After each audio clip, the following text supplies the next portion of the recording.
The odds that your podcast audience is unimpacted by COVID-19 is vanishingly small.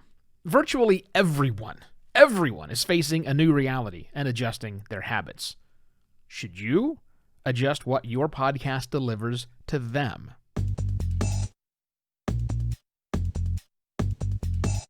Hello and welcome to another Podcast Pontifications with me, Evo Terra. I'm starting out with good news this morning. Yay! According to some studies done by Voxnest and Podtrac, podcast consumption doesn't seem to be going down. Cue the happiness. Look, some shows, as we talked about yesterday, are noticing a drop. And if you're one of those shows that's experiencing a drop, my apologies, my condolences, I'm not sure what to say. But I think what it really means is people are shifting their listening habits, which is what we also talked about yesterday on the program. That means that while your drop is experienced, that person is listening to something else, most likely. Looking at things on a micro level, when we're talking about macro trends, is hard. Just know that overall podcasting hasn't dropped. So the people aren't staying away from podcasts, at least not from these two early studies that we are seeing. So that's good news. That's good news. And I think we need good news as working podcasters because all of us are wondering, what the heck are we going to do? How should we be making adjustments to the things that we do? Look, this is, as I said at the beginning, impacting all of our lives. What are we going to do? I want to think through some of those things today. I think it begins with understanding one thing. The moment you started podcasting, the moment your podcast went live and you got your first episode, you may not know this, but you entered into a contract with your listeners. A social contract, we call that. Well, you didn't sign anything, neither did they, but still, there is this social contract that exists between you and your listeners. They expect a certain amount of content from you, expect a certain style of content from you. That's it. Well, in times of trouble, we tend to throw up. No, we don't have to throw up. We tend to tear up. We tend to tear up contracts and renegotiate them. And I think it's time for some renegotiating of the social contract between you and your listening audience because of this global pandemic we find ourselves in. A lot of podcasters I talk to, some clients, some friends, some just random connections, people who reach out to me. And by the way, you can always reach out to me and ask me any question. If you're a working podcaster, I will give you an answer, I promise. A lot of questions come about what they're supposed to do around this new world we find ourselves into. And really, I think you should address it. For the longest time, I wanted to be in the world where I thought, you know what? We're making content that people want to hear. We're making content that people want to escape from. Let's just ignore it. Just go on producing what you're producing. People need a sense of normalcy in their lives. I thought that all the way up until last week. I don't think that anymore. I don't think that because this isn't a blip. This isn't something that goes away next week. Or the week after next. And as we discussed yesterday on the program, this is going to cause long-term changes to habits. We come out of this a different world, different nations, different people, once it's all said and done. So whatever we were doing last week doesn't necessarily apply for this week. So I think you really have to understand that reality. And if you agree with that reality, then I think you need to make some changes specifically. You really have three choices that you need to make.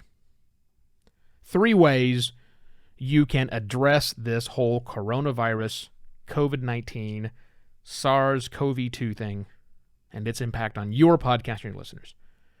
One is, you can still ignore it. But the reason I don't think you should do that is it makes you seem rather out of touch. It makes you seem like you did all these things months ago and years ago, and maybe you did. And you're just kind of ignoring the problem, hope that it goes away. And that's bad. I mean, obviously, your listeners are experiencing this. You're experiencing that.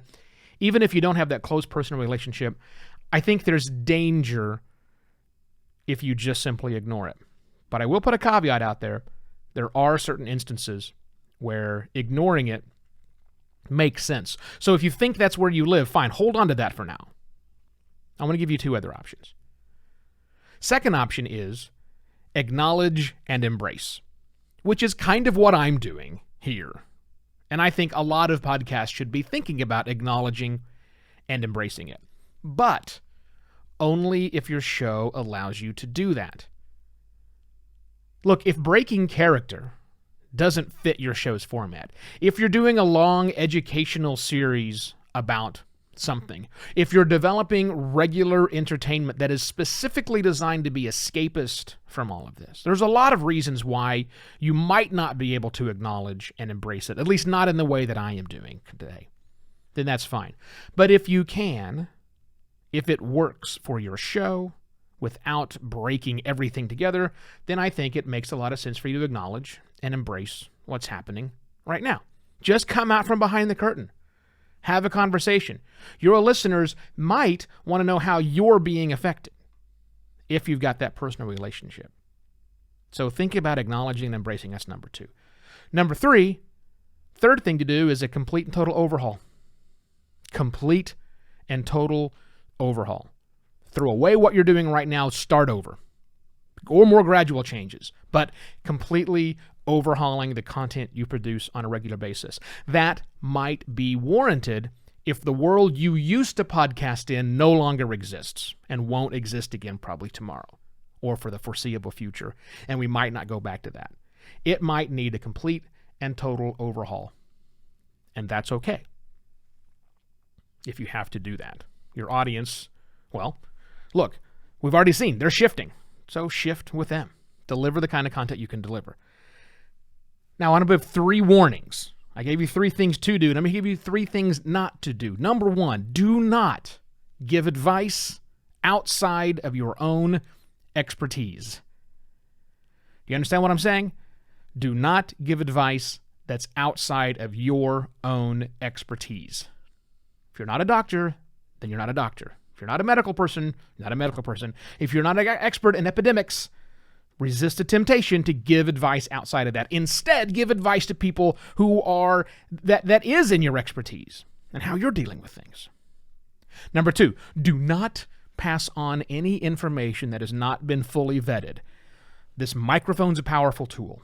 You see something somebody posts on Facebook and you say, oh my God, this is life-changing. I need to tell everybody about it. Don't pass on any information about this virus and this condition that has not been fully vetted. Again, see number 1. Don't give advice outside of your expertise. And number 3, don't quit. Seriously, don't quit. Your audience listened to you before this happened. Your audience wants to hear from you during this pandemic, and they're going to want to hear from you after. Yeah, they might want to change, or they just might want an escape, but they want to hear from you. And if you quit because you think that you're not giving relevant information right now in this time of crisis, I want you to really go back and reconsider that notion. People listen to you for a reason. People want to listen to you. Maybe the reasons have changed, so adapt around that. Heavy stuff we're in. And I'm sure I'll be dealing with heavy stuff for the rest of the foreseeable future here, because this is all, right now, this is the future of podcasting. We're going to see a change differently.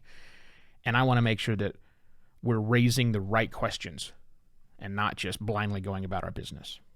All right, that's it. I'll see you all tomorrow for another Podcast Pontifications. Cheers.